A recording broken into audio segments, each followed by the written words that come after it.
الحمد لله والصلاة والسلام على من لا نبي بعده فأعوذ بالله السميع العليم من الشيطان الرجيم بسم الله الرحمن الرحيم قل أنزله الذي يعلم السر في السماوات والأرض إنه كان غفورا رحيما وقالوا ما لهذا الرسول يأكل الطعام ويمشي في الأسواق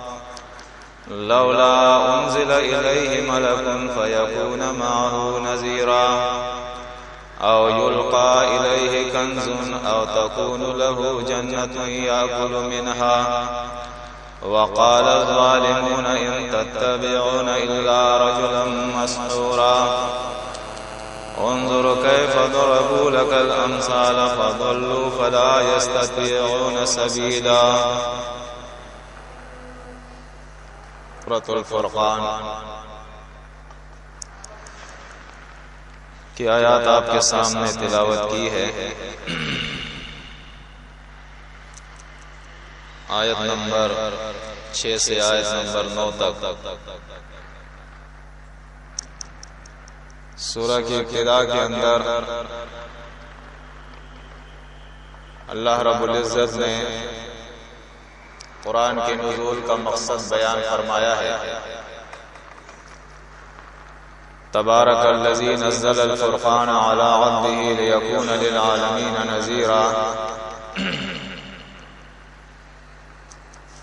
برکت والی ہے وہ ذات جس نے اپنے بندے پہ فرقان کو نازل کیا، یعنی وہ کتاب جو خالق اور مخلوق میں فرق سکھاتی ہے، جو توحید اور شرک کے اندر فرق سکھاتی ہے، جو حق اور باطل کے اندر فرق سکھاتی ہے. لیکون للعالمین نذیرا، تاکہ اللہ کا رسول پیشگی لوگوں کو اطلاع کر دے، بتا دے کہ جس کسی نے اس فرقان کی بات نہیں مانی، خالق اور مخلوق کے اندر فرق نہیں کیا،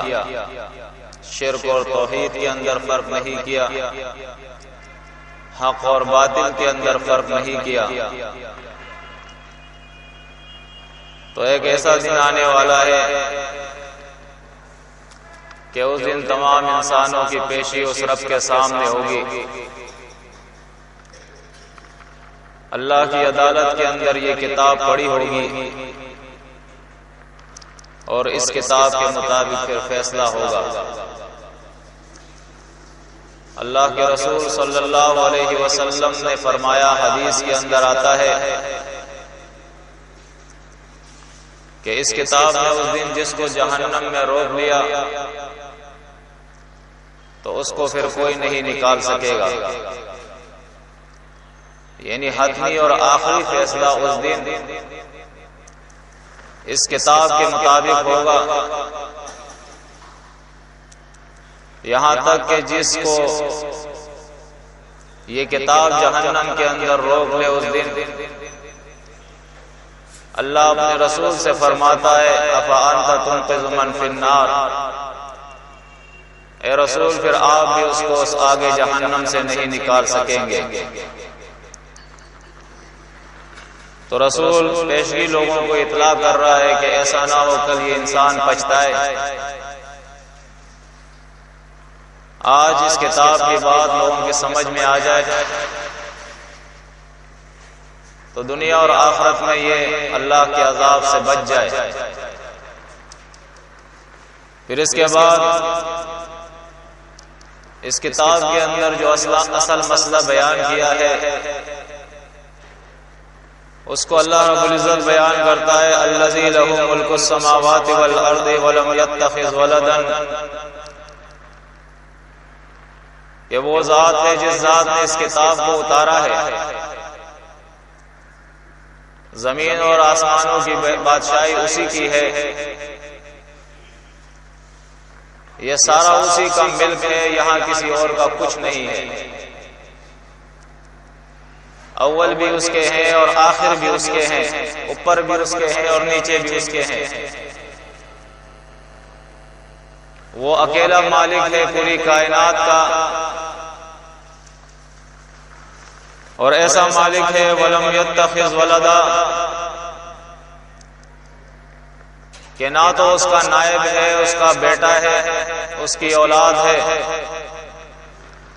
وَلَمْ يَكُنْ لَهُ شَرِيكٌ فِي الْمُلْكِ اور نہ اس کے ملک کے اندر، اس کی بادشاہی کے اندر، اس کے اختیارات کے اندر کوئی شریک اور پارٹنر ہے۔ اور سورہ کہف کے اندر فرمایا وَلَا يُشْرِكُ فِي حُكْمِهِ أَحَدًا اور نہ وہ اپنے فیصلوں کے اندر، اپنے احکامات کے اندر کسی کو شریک ٹھہراتا ہے۔ ذات میں بھی اکیلا ہے، صفات میں بھی اکیلا ہے، اور اپنے احکامات اور فیصلوں کے اندر بھی وہ یکتا اور اکیلا ہے، اس کے ساتھ کوئی شریک نہیں ہے۔ وَخَلَقَ كُلَّ شَيْءٍ فَقَدَّرَهُ تَقْدِيرًا اس نے ہر چیز کو بنایا ہے اس پوری کائنات کے اندر، ایک ذرہ بھی کسی اور کا نہیں ہے۔ ھذا خلق اللہ، اللہ فرماتا ہے یہ ساری میری تخلیق ہے، اوپر نیچے دائیں بائیں آگے پیچھے، انسان جہاں بھی دیکھے قرآن مجید چیلنج کرتا ہے اللہ خالق کل شیء، ہر چیز کا خالق صرف اور صرف ایک اللہ ہے۔ سورہ الحج کے اندر اللہ رب العزت نے چیلنج کیا ہے ان الذین تدعون من دون اللہ لن یخلقوا ذبابا کہ جن کو تم اللہ کے علاوہ پکارتے ہو، چاہے وہ کوئی بھی ہو، نبی ہو، ولی ہو، پیر ہو، ملنگ ہو، سائر ہو، جو بھی ہو، قرآن کہتا ہے لن یخلقوا ذبابا وہ ایک مکھی کو بھی نہیں پیدا کر سکتے۔ وَلَوِ اجْتَمَعُوا لَهُ اگرچہ اس مکھی کی تخلیق کے اندر، پیدا کرنے کے اندر یہ سب شریک ہو جائے، مل کر پیدا کرنا چاہے، تب بھی اللہ فرماتا ہے نہیں پیدا کر سکتے۔ فرمایا پیدا کرنے کے بعد ہر چیز کا اندازہ اس نے کیا ہوا ہے، کس کو یہاں کتنا زندہ رہنا ہے، کیا وہ کھائے گا، کیسے وہ رہے گا، کیسے اس کی نسل بڑھے گی، کب اس کو موت آئے گی، ہر چیز کا اس نے اندازہ کیا ہے، ساری چیزیں اس کے علم میں ہے۔ وَاتَّخَذُوا مِن دُونِهِ آلِهَةً اللہ بیان فرماتا ہے انہوں نے اللہ کے علاوہ دوسرے آلہہ اپنے لیے بنائے ہیں، دوسرے مشکل کشا، حاجت روا، داتا، دستگیر، غوث اور غوث العظم، بگڑیاں بنانے والے، حاجت روائی کرنے والے، حاکم اور فرما روا، انہوں نے اللہ کے علاوہ دوسرے بنائے۔ لا یخلقون شیئا حالانکہ انہوں نے اس کائنات کے اندر اللہ فرماتا ہے ایک ذرہ بھی نہیں پیدا کیا ہے۔ وہم یخلقون وہ خود پیدا کیے گئے ہیں، اللہ کی مخلوق ہے۔ ولا یملکون لانفسهم ضرا ولا نفعا ولا یملکون موتا ولا حیاتا ولا نشورا اللہ فرماتا ہے ان کے لیے تو دور کی بات ہے، اپنی جان کے لیے بھی وہ ضرر اور فائدے کا اختیار نہیں رکھتے ہیں، سارے اللہ کے در کے محتاج ہے، اپنی جان کے لیے بھی ان کے پاس کوئی نفع اور نقصان کا جو ہے اختیار نہیں، نہ موت اور زندگی کا اختیار ہے اور نہ دوبارہ قیامت کے دن اٹھنے کا اختیار ہے ان کے پاس کہ اپنے آپ کو پھر اٹھا سکے۔ ایسی بے بس مخلوق ہے یہ تمام کے تمام۔ قرآن مجید ذکر کرتا ہے کہ جب یہ مسئلہ بیان ہوتا ہے، کبھی تو اللہ بیان فرماتا ہے کہ جب ان کے سامنے وَإِذَا تُتْلَى عَلَيْهِمْ آيَاتُنَا بَيِّنَاتٍ تَعْرِفُ فِي وُجُوهِ الَّذِينَ كَفَرُوا الْمُنكَرَ يَكَادُونَ يَسْطُونَ بِالَّذِينَ يَتْلُونَ عَلَيْهِمْ آيَاتِنَا۔ اللہ فرماتا ہے جب اللہ کی کتاب کی آیات ان کے سامنے بیان کی جاتی ہے، اللہ کا احکامات بیان کیے جاتے ہیں، اور خاص طور پر جب اس کتاب کے اندر وَإِذَا ذَكَرْتَ رَبَّكَ فِي الْقُرْآنِ وَحْدَهُ، جب آپ قرآن مجید بیان کرتے ہیں اور اللہ کی یکتائی اور اس کی توحید کی بات بیان کرتے ہیں کہ وہ اکیلا ہے، اس کے ساتھ کوئی شریک نہیں ہے، تو کبھی قرآن کہتا ہے وَلَّوْا عَلَىٰ أَدْبَارِهِمْ نُفُورًا، یہ بھاگنے وہاں سے بھاگنے لگتے ہیں، اور کہتے ہیں انمشوا واصبروا علی آلہتکم، ان کے بڑے ان سے کہتے ہیں کہ آؤ اور جو آلیہ تمہارا ہے ان کے اوپر صبر کرتے رہو، انہیں پر تم جمے رہو، ان کے باتوں میں نہیں آنا۔ یہ تو ایسی باتیں ہیں ما سمعنا بہذا فی آبائنا الاولین، اپنے بڑوں سے ہم نے یہ باتیں نہیں سنی ہیں، اپنے حضرت اور اعلیٰ حضرت سے ہم نے نہیں سنی، اپنے بزرگوں سے نہیں سنی ہے۔ ایسی باتیں ہیں ما سمعنا بہذا فی ملت الآخر، کسی اور جماعت، کسی اور فرقے، کسی اور ملت کی یہ بات نہیں ہے۔ یہ تو ایک عجیب نئی سی جماعت آئی ہے جو یہ کہتے ہیں کہ اللہ کے علاوہ کوئی کچھ کر ہی نہیں سکتا ہے، وہ وحدہ لا شریک ہے، وہ یکتا ہے، اس کی کتاب جو ہے یہی کتاب وہی ہے اور اسی کی پیروی سب پر لازم ہے۔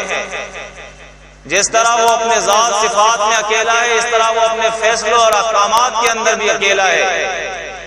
اس کتاب کے علاوہ کوئی اور کتاب نہیں جہاں سے عقائد لیے جائے، جہاں سے فیصلے لیے جائے، جہاں سے دین لیا جائے، جس پر اعتماد کیا جائے اور جس پہ ایمان لایا جائے۔ یہ عجیب سی باتیں ہیں۔ قرآن کہتا ہے کہ کبھی ان کی حالت یہ ہوتی ہے کہ ان کے انکار جو ہے وہ ان کے ماتوں کے اوپر نمایاں ہوتے ہیں، اور ان قریب کہ یہ حملہ کرے یکادون یسطون بالذین یتلون علیہم آیاتنا، قرآن بیان کرنے والوں پر یہ حملہ کرے۔ کبھی قرآن مجید ان کا ایک اور انداز ذکر کرتا ہے، چونکہ یہ کتاب اور اہل کتاب، اہل ایمان، اہل توحید، وہ لوگ ایسے ہوتے ہیں کہ ان چیزوں کی وہ پرواہ نہیں کرتے ہیں۔ ان کا یہ ایمان اور عقیدہ ہوتا ہے کہ یہ کائنات اللہ کی مٹھی میں ہے، اس کے حکم کے علاوہ یہاں کچھ نہیں ہو سکتا ہے، لہذا موت اس کے ہاتھ میں ہے، زندگی اس کے ہاتھ میں ہے، نفع اس کے ہاتھ میں ہے، نقصان اس کے ہاتھ میں ہے۔ پھر یہ زندگی اصل نہیں ہے، اصل زندگی تو آخرت کی ہے، نگاہیں وہاں لگی ہوئی ہے۔ لہذا ان لوگوں کو دھمکیوں سے، مخالفتوں سے، لالچ سے کوئی جو ہے وہ باز نہیں رکھ سکتا۔ تو پھر ایک اور سازش کی جاتی ہے کہ حق پرستوں کو بدنام کیا جائے، ان کے خلاف پروپیگنڈا کیا جائے تاکہ لوگ ان سے رکے، ان کے قریب لوگ نہ جائے۔ اس لیے یہ ایسی باتیں ہیں کہ جو ان کے پاس جاتے ہیں وہ ان کے اثر میں آ جاتے ہیں، ان کے دل اور دماغ کے اندر یہ بات بیٹھ جاتی ہے، کیونکہ قرآن مجید کے اندر آپ اسلام کے ان سخت ترین دشمنوں اور مخالفت کرنے والے لوگوں کے حالات دیکھیں، جو واقعات اللہ نے بیان کیے ہیں۔ فرعون کے سامنے موسیٰ علیہ السلام نے دعوت رکھی ہے، معجزات پیش کیے ہیں، دلائل پیش کیے ہیں، انہوں نے ساحروں کو منگوایا ہے اور موسیٰ علیہ السلام سے مقابلہ بھی کرایا ہے، اور وہ ساحر جن کو وہ لائے تھے، جب انہوں نے دیکھا کہ موسیٰ کے یہ دو معجزات پیش کر رہا ہے، یہ سحر نہیں ہے، یہ کوئی شوخدہ بازی نہیں ہے، یہ کوئی جھوٹ اور فریب نہیں ہے، یہ تو واقعی حقیقت ہے، تو وہ بھی سجدے کے اندر گر پڑے اور ایمان لے آئے۔ جب فرعون نے دیکھا کہ وہاں بھی وہ ناکام ہو گیا، تو پھر اس کے بعد موسیٰ علیہ السلام اور بنی اسرائیل کو قتل کرنے کے لیے انہوں نے لشکر بھیجے ہیں کہ انہیں قتل کر دو۔ حالانکہ قرآن ان کی حالت بیان کرتا ہے، وَجَحَدُوا بِهَا وَاسْتَيْقَنَتْهَا أَنفُسُهُمْ ظُلْمًا وَعُلُوًّا۔ اللہ فرماتا ہے کہ جو دلائل موسیٰ نے ان کے سامنے پیش کیے تھے، ان کے دلوں نے یقین کر لیا تھا، ان کے ضمیر جو ہے وہ مطمئن ہو گئے تھے کہ یہ بالکل صحیح باتیں ہیں، مدلل باتیں ہیں، لیکن ظلم اور تکبر کے ساتھ انہوں نے انکار کیا ہے۔ اور نہ صرف انکار کیا ہے بلکہ موسیٰ علیہ السلام اور ان کے ساتھیوں کو قتل کرنے کے لیے لشکر بھیجے ہیں۔ آپ ابراہیم علیہ السلام کا واقعہ دیکھیں، جب ابراہیم علیہ السلام نے دلائل دیے ہیں، اللہ بیان فرماتا ہے شرم سے ان کے گردنیں جھک گئی ہے ان کی، اور خود اپنے دلوں کے اندر انہوں نے کہا کہ یقینی طور پہ ہم ہی ظالم ہیں، لیکن تسلیم کرنے کے بعد پھر بھی انہوں نے کہا کہ آگ تیار کرو اور ابراہیم کو آگ کے اندر ڈال دو یا اسے قتل کر دو۔ تو قرآن مجید کہتا ہے کہ یہ ایسے ہٹ درم اور جاہل ہوتے ہیں، چونکہ ان کی لالچ ہوتی ہے، یہ دنیا دار لوگ ہوتے ہیں، ان کی نظریں دنیا اور دنیا کے عہدے کے اوپر ہوتی ہے، دنیا کے سربراہی کے اوپر ہوتی ہے، اس لیے یہ مانتے نہیں حق کو۔ تو ایک طریقہ پھر ان کا یہ ہوتا ہے کہ کم از کم ان کی راہ کے اندر رکاوٹ کھڑی کی جائے، ان کو اس طریقے سے بدنام کیا جائے تاکہ لوگ ان کے قریب نہ جائے۔ تو اب اللہ اس کا ذکر فرما رہے ہیں، وَقَالَ الظَّالِمُونَ وَقَالَ الَّذِينَ كَفَرُوا إِنْ هَذَا إِلَّا إِفْكٌ افْتَرَاهُ وَأَنَهُ عَلَيْهِ قَوْمٌ آخَرُونَ۔ اور یہ اللہ کی کتاب اور اللہ کی توحید کے منکر کہنے لگے کہ جی یہ جو کچھ بیان کر رہا ہے محمد صلی اللہ علیہ وسلم، یہ تو اس نے اپنے طرف سے جھوٹ گڑا ہوا ہے، پرانے لوگوں کی قصے کہانیاں ہیں جو یہ ہمارے سامنے بیان کر رہا ہے، اس کے پاس کوئی آتا ہے، اس کا استاد اور اس کو تعلیم دیتا ہے، پڑھاتا ہے، اور وہی چیزیں جو ہے اکتتبھا فہی تملی علیہ بکرۃ واصیلا، جو صبح اور شام آ کے اس کے پاس پڑھاتا ہے وہ چیزیں یہ لکھتا ہے اور پھر ہمارے سامنے بیان کرتا ہے، پھر کہتا ہے کہ اللہ نے نازل فرمائی ہے۔ اللہ فرماتا ہے قل ان سے کہو میرے رسول، انزلہ الذی یعلم السر فی السماوات والارض، اس کتاب کو اس ہستی نے اتارا ہے جو آسمانوں اور زمین کی غیب کو جانتی ہے، وہ ہستی۔ انہ کان غفورا رحیما، ان پروپیگنڈوں سے باز آ جاؤ، وہ بڑا بخشنے والا اور رحم کرنے والا ہے۔ اللہ کی کتاب کی طرف پلٹو، اپنی اصلاح کرو، وہ تمہیں معاف کر دے گا تمہارے پچھلے گناہوں کو۔ دوسری بات انہوں نے پھر کی، بجائے اصلاح کے دوسری بات انہوں نے کی، قرآن کہتا ہے وَقَالُوا مَا لِهَذَا الرَّسُولِ يَأْكُلُ الطَّعَامَ وَيَمْشِي فِي الْأَسْوَاقِ، یہ کیسا پیغمبر ہے جو کھانا کھاتا ہے، جو بازاروں میں چلتا پھرتا ہے، تجارت کرتا ہے، کاروبار کرتا ہے، یہ تو عجیب سا پیغمبر ہے۔ یعنی آپ دیکھیں یہ بھی بلا کوئی پروپیگنڈا ہے، صرف لوگوں کو روکنے کے لیے۔ کھانا کھانا کوئی جرم نہیں ہے، بازار میں جانا کوئی جرم نہیں ہے، محنت مشقت اور کاروبار کرنا یہ کوئی جرم نہیں ہے، لیکن انہوں نے یہ بھی پروپیگنڈا کیا کہ یہ کیسا رسول ہے، یہ تو کھانا کھاتا ہے، بازاروں میں جاتا ہے۔ لولا انزل الیہ ملک فیکون معہ نذیرا، اس کے پاس کوئی ملک کیوں نہیں آتا جو اس کے ساتھ گھومے اور لوگوں کو ڈرائے جس طرح یہ ڈراتا ہے، ساتھ ساتھ چلے تاکہ ہمیں پتہ لگے ہاں واقعی اللہ کا رسول ہے۔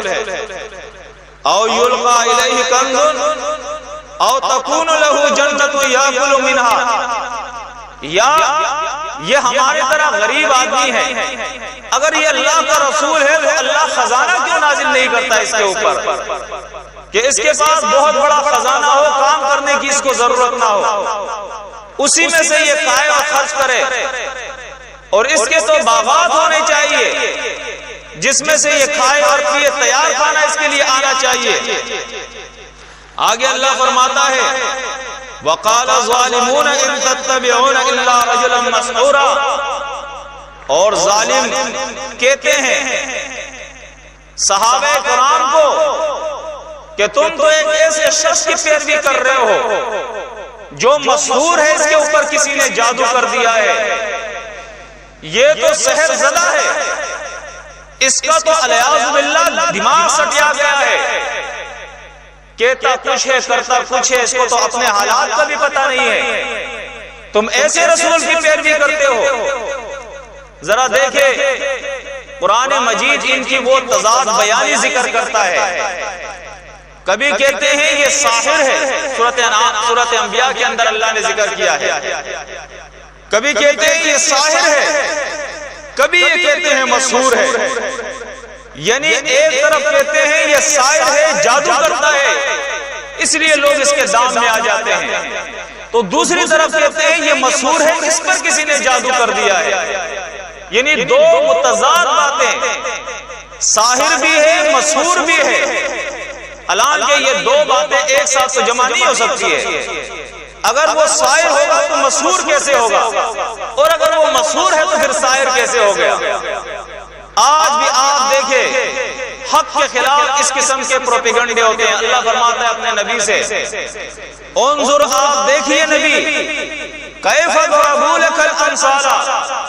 یہ آپ کے لیے کیسی مثالیں بیان کر رہے ہیں، فضلوا، پس یہ گمراہ ہو گئے ہیں، بھٹک گئے ہیں اللہ کی کتاب سے، فلا یستطیعون سبیلا، یہ اللہ کی کتاب کو سمجھنے کی استطاعت ہی نہیں رکھتے ہیں، ان کے اندر استطاعت ہی نہیں ہے کہ اللہ کی کتاب کو سمجھ لے۔ جو شخص ظالم ہوگا دنیا میں وہ ہدایت سے محروم ہوگا، یہ قرآن کا فیصلہ ہے، واللہ لا یہدی القوم الظالمین، ہدایت سے یہ محروم ہوگا اور قیامت کے دن وہ اللہ کے عذاب سے بچ نہیں سکے گا۔ ما للظالمین من شفیع، اللہ بیان فرماتا ہے اس دن کوئی اس کو صرف عذاب سے چھڑانے والا نہیں ہوگا، اس کی شفاعت کرنے والا نہیں ہوگا۔ ظالم کس کو کہتے ہیں؟ ظالم وہ شخص ہے جس کے سامنے اللہ کی کتاب کی آیات پیش کی جائے، سورہ الف لام میم سجدہ کے اندر اللہ فرماتا ہے اس سے بڑا ظالم نہیں ہے جس کے سامنے اللہ کی کتاب پیش کی جائے اور وہ اس سے منہ پھیر لے، اللہ کی بات کو نہ مانے، ایسا شخص جو ہے وہ ظالم ہے۔ دیکھیں قرآن مجید کے اندر اللہ رب العزت نے اس بات کی بڑی وضاحت کی ہے کہ ہر دور کے اندر حق پرستوں کو بدنام کرنے کے لیے انہوں نے پروپیگنڈے کیے ہیں، اور یہ پروپیگنڈے اللہ کے رسولوں کے خلاف بھی کیے ہیں اور حق پرستوں کے خلاف، دوسرے عام جو صحابہ کرام تھے ان کے ساتھی تھے ان کے خلاف بھی کیے ہیں۔ اور ان پروپیگنڈوں کے اندر یہ پروپیگنڈا کہ رسول سے مجنون اور مسحور کہا کرتے تھے، یعنی یہ سٹیا گیا ہے، اس کا دماغ خراب ہو گیا ہے، یہ جو کچھ کہتا ہے یہ اپنے آپے میں نہیں ہے، کسی نے اس پہ کچھ کیا ہوا ہے۔ قرآن مجید کے اندر اللہ رب العزت سورۃ بنی اسرائیل اور سورۃ فرقان ان دو جگہ پہ محمد رسول اللہ صلی اللہ علیہ وسلم سے متعلق اس پروپیگنڈے کا اللہ نے ذکر کیا ہے کہ مشرکین مکہ نے، یہود و نصارہ نے اللہ کے رسول کے خلاف یہ پروپیگنڈا کیا تھا۔ سورہ بنی اسرائیل کے اندر اللہ رب العزت نے فرعون کا ذکر کیا ہے کہ فرعون نے بھی موسیٰ علیہ السلام کے خلاف یہ پروپیگنڈا کیا تھا، فقال له فرعون انی لاظنک یا موسیٰ مسحورا، کہ اے موسیٰ مجھے یقین ہے کہ تو مسحور ہے، تیرے اوپر کسی نے جادو کر دیا ہے۔ یعنی ایک طرف موسیٰ کو وہ ساحر کہتا تھا اور دوسری طرف ناکام ہونے کی صورت میں وہ موسیٰ سے کہتا ہے کہ یہ مسحور ہے، اس کے اوپر کسی نے جادو کر دیا ہے۔ سورۃ شعراء اٹھا کر دیکھے، وہاں اللہ رب العزت نے صالح علیہ السلام کا ذکر فرمایا ہے کہ صالح علیہ السلام سے اس کی قوم کہتی ہے، اس دور کے کافر اور مشرک کہتے ہیں، قالوا انما انت من المسحرین، اے صالح تیرے اوپر کسی نے جادو کر دیا ہے، تو مسحور ہے۔ اور اسی سورہ شعراء کے اندر شعیب علیہ السلام کا اللہ نے ذکر کیا اس کے بعد، اور فرمایا کہ شعیب علیہ السلام سے بھی اس کی قوم میں جو کافر اور مشرک تھے انہوں نے یہی بات کہی تھی، قالوا انما انت من المسحرین، اے شعیب تیرے اوپر کسی نے جادو کر دیا ہے، تو مسحور ہے، تیرا دماغ خراب ہو گیا ہے۔ ان قرآنی آیات کو دیکھنے کے بعد ہم تھوڑا سا غور و فکر کریں۔ اس قرآن کو نازل ہوئے 1434 سال تقریباً ہو چکے ہیں، لیکن 1434 سالوں کے اندر اس بڑے دور کے بعد بھی آج اس دور کا مسلمان، اس کا مفتی، اس کا علامہ، اس کا مولوی، اس کا پیر، اس کا امیر، اس کا ناظم، اس کا لیڈر، اس کا عامی اور اس کا عالم اس بات کو نہیں سمجھ سکا کہ رسول کو مسحور کہنا یہ ظلم ہے، یہ گمراہی ہے، یہ بے دینی کی بات ہے۔ آج بھی ہماری محراب اور منبر سے، ہمارے مولویوں کی کتابوں کے اندر، ان فرقہ پرستوں کی کتابوں کے اندر یہ بات موجود ہے، سحر النبی صلی اللہ علیہ وسلم یخیل الی انہ یفعل الشیء وما یفعلہ مدبوب یعنی مسحور، کہ نبی کریم صلی اللہ علیہ وسلم پر ایک یہودی نے جادو کر دیا تھا، سحر کر دیا تھا۔ جب آپ صلی اللہ علیہ وسلم جنگ خیبر سے واپس آئے ہیں تو ایک یہودی کو اشرفیاں دی گئی ہے اور اس سے مطالبہ کیا کہ تم محمد کے اوپر سحر کر دو۔ پھر انہوں نے سحر کیا ہے اور اس کی سحر کی وجہ سے، جادو کی وجہ سے آپ صلی اللہ علیہ وسلم کہ یہ حالت ہو گئی۔ ابن ماجہ کے اندر تو ایک روایت میں یہ تک آتا ہے کہ آپ صلی اللہ علیہ وسلم پر جو سحر کیا گیا تھا، وہ سحر کی وجہ سے آپ کو ایسا کر دیا تھا گویا کسی کو جس طرح رسیوں سے باندھ دیا جائے، جس طرح کسی کو رسیوں میں جکڑ دیا جائے، اس طرح سے آپ کو سحر کے اندر جکڑ دیا گیا تھا۔ اور پھر روایتوں کے اندر اس کی تفسیر آتی ہے 40 دن 6 مہینے 1 سال تک یہ اثر رہا، اور کچھ روایتوں کے اندر کئی دن کا ذکر آتا ہے، جس طرح بخاری اور مسلم کے اندر دنوں کا ذکر آتا ہے کہ کئی دن تک یہ اثر رہا۔ اور آپ کی یہ حالت رہی کہ آپ کو اپنے معاملات کا پتہ نہیں ہوتا تھا کہ میں نے فلاں کام کیا ہے یا نہیں کیا ہے۔ ایات النساء ولا یاتہن، میں اپنے بیویوں کے پاس گیا ہوں یا نہیں گیا ہوں، یعنی اپنے حالات کو کچھ پتہ نہیں ہوتا تھا۔ صحائف ستہ سے نیچے جو کتابیں ہیں اس کے اندر مسند عبد الرزاق کے اندر، ابن ابی شیبہ کے اندر، طبقات الکبریٰ کے اندر، مسند حمیدی کے اندر، یعنی کئی کتابیں ہیں جنہوں نے ان روایتوں کو نقل کیا ہے، اور یہاں تک لکھا ہے کہ آپ کے دیکھنے پہ جادو کر دیا تھا، آپ کے کھانے پہ جادو کر دیا تھا، الیاذ باللہ آپ کے ہم بستری کے حالات کے اوپر انہوں نے جادو کر دیا تھا، اس طرح۔ اور ابن ماجہ کی وہ روایت جس کا میں نے حوالہ دیا کہ اس طرح جادو کیا تھا جس طرح کسی کو رسیوں میں جکڑ دیا جائے۔ ایک رسول کے متعلق یہ سب کچھ لوگوں نے برداشت کیا ہوا ہے، جس رسول کے بارے میں قرآن وضاحت کر رہا ہے کہ جو رسول کو مسحور کہے، سحر زدہ کہے، رسول پر سحر مانے، جادو مانے، ایسے لوگ ظالم گمراہ ہیں اور اللہ کی کتاب کو سمجھنے کی توفیق نہیں ان کو ملی، ان کے اندر استطاعت نہیں ہے کہ اللہ کی کتاب کو سمجھ سکے۔ میرے قوم کے بھائیوں، میرے عزیز ساتھیوں، قرآن مجید نے اس باطل عقیدے کہ اس طرح سے دلائی کی ہے، اس طرح سے اس کے ایک ایک جز کو الگ کر دیا ہے، اس کے ہر باطل گوشے کو اس طرح سے واضح کر دیا ہے، آشکارا کر دیا ہے کہ اس بات کی اب گنجائش نہیں کہ کوئی شخص یہ عقیدہ بنائے، اپنے آپ کو اہل ایمان کہتا ہوا، اپنے آپ کو اہل تحقیق کہتے ہوئے، اپنے آپ کو حق پرست کہتے ہوئے کہ وہ سحر کے اندر یا اثر مانے یا اللہ کے رسول کے اوپر سحر کا اثر مانے، اس بات کی گنجائش نہیں ہے۔ قرآن نے اس مسئلے کو دوڑ دو چار کی طرح بالکل واضح کر دیا ہے۔ اس لیے یہ کتاب جو ہے، اس کتاب کو قرآن کہتا ہے یہ نور ہے، نور، اور نور کا کام ہوتا ہے اندھیرے میں روشنی کرنا تاکہ ہر چیز کھل کر سامنے آ جائے، نظر آ جائے۔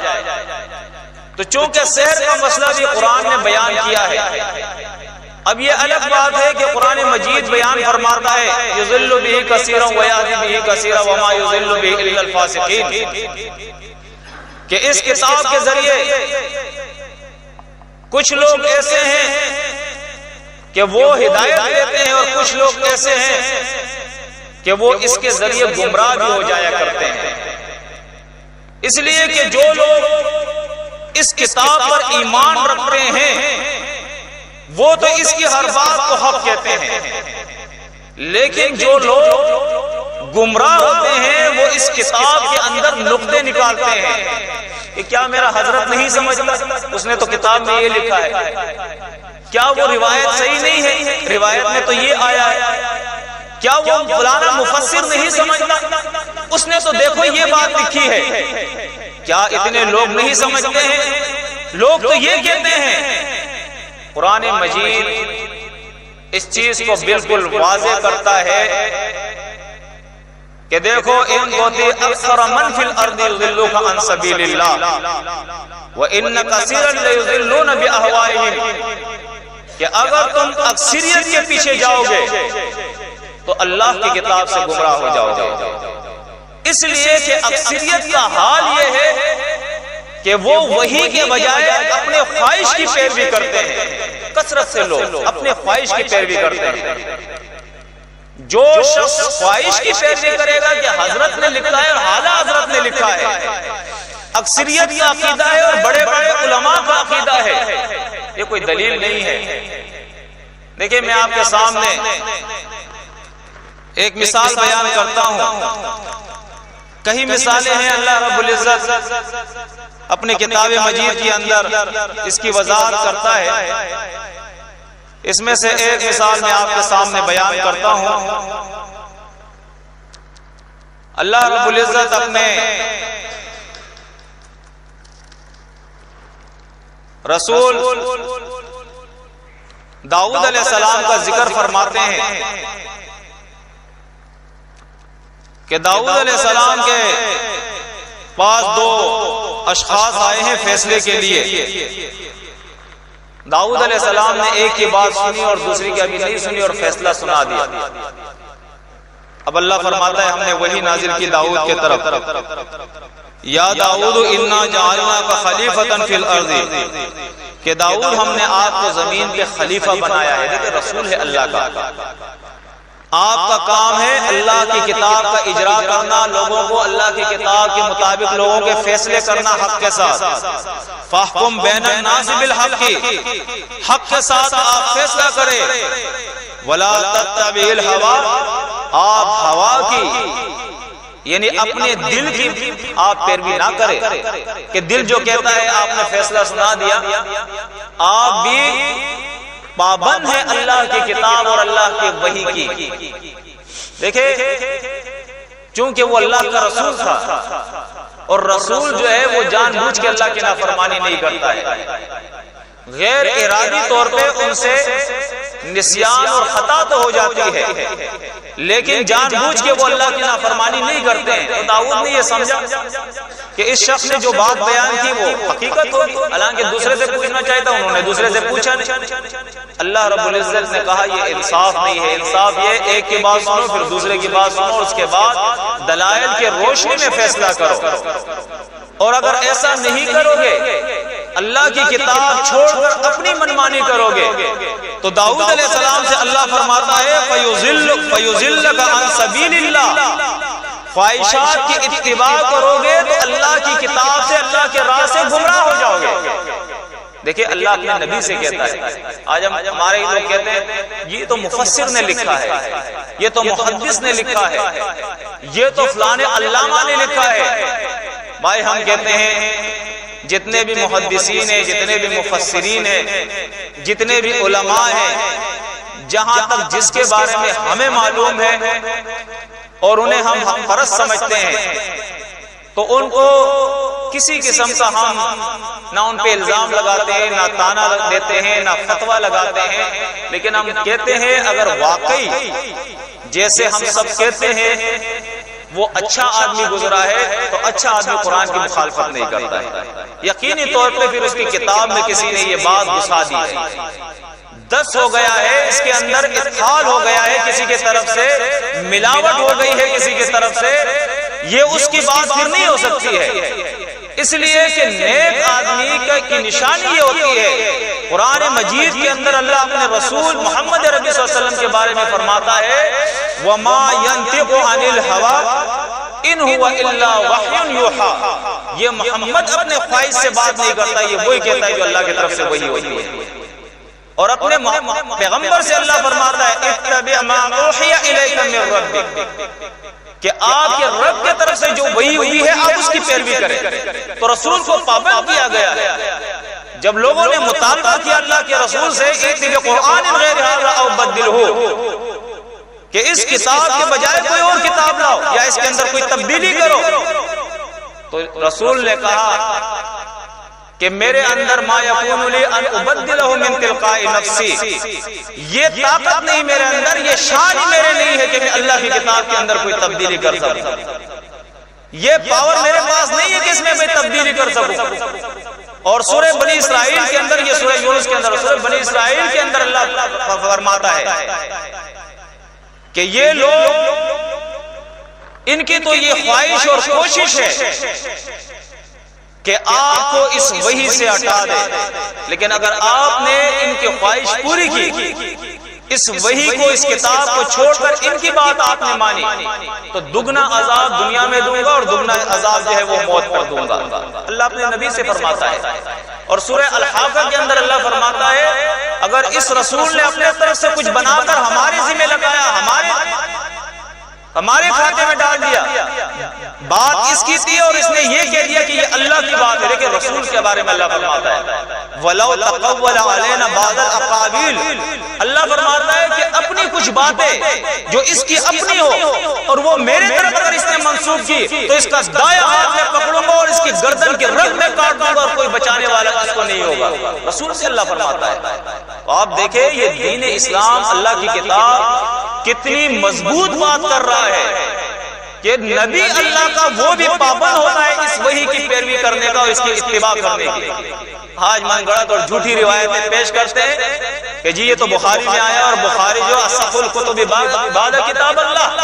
وہ تو اللہ کی کتاب کے بعد سب سے صحیح کتاب ہے. ہم کہتے ہیں کم از کم یہ تو مان لو کہ اللہ کی کتاب کے بعد وہ سب سے صحیح ہے. جب بخاری کی روایت اور اللہ کی کتاب کی آیت کے اندر کوئی اختلاف آ جائے، ٹکراؤ آ جائے، پھر تو کم از کم ایمان کا تقاضا ہے کہ اللہ کی بات مان لو، قرآن کی بات مان لو. اب بخاری کی روایت میں آتا ہے مطبوب یعنی مسحور، اللہ کے رسول مسحور تھے، اور قرآن کہتا ہے وقال الظالمون ان تتبعون الا رجلا مسحورا، جو کہتا ہے نبی مسحور ہے وہ ظالم ہے. اب تو مان لو کہ یہ روایتیں باطل ہے، اور اسی لیے دیکھو محدثین نے جہاں روایتوں کو جمع کیا ہے وہاں روایتوں کے لیے جرح اور تعدیل کے اصول بھی بنائے ہیں کہ آنکھیں بند کر کے روایتیں نہیں ماننا، ہمارے ذمہ نہیں لگانا، ہمیں تو جو مل گیا تھا ہم نے لکھ لیا تھا، یہ ہم نے امانت میں کوئی خیانت نہیں کی ہے۔ آگے تم اس کی سند کو دیکھو، اگر صحیح ہے تو لے لو، اس کے متن کو دیکھو، اگر قرآن کے مطابق ہے تو لے لو، یہ نہیں کہ کل یہ کہو کہ یہ تو امام بخاری لائے تھے، وہ بہت بڑے محدث گزرے ہیں، ہمارے ذمہ نہ لگانا۔ تمام محدثین، فقہاء، مجتہدین، علماء سلف نے یہ بات اپنی کتابوں اور اقوال کے اندر جو ہے صاف طور پہ بیان کر دی ہے کہ ہم خود قرآن اور سنت کے پابند ہیں، ہماری کوئی بھی بات اگر قرآن اور سنت کے خلاف ہو تو اس کو دیوار پر مار دو، ہمارے طرف اس کو منسوخ نہ کرنا، ہم اس کے ذمہ دار نہیں ہیں۔ پھر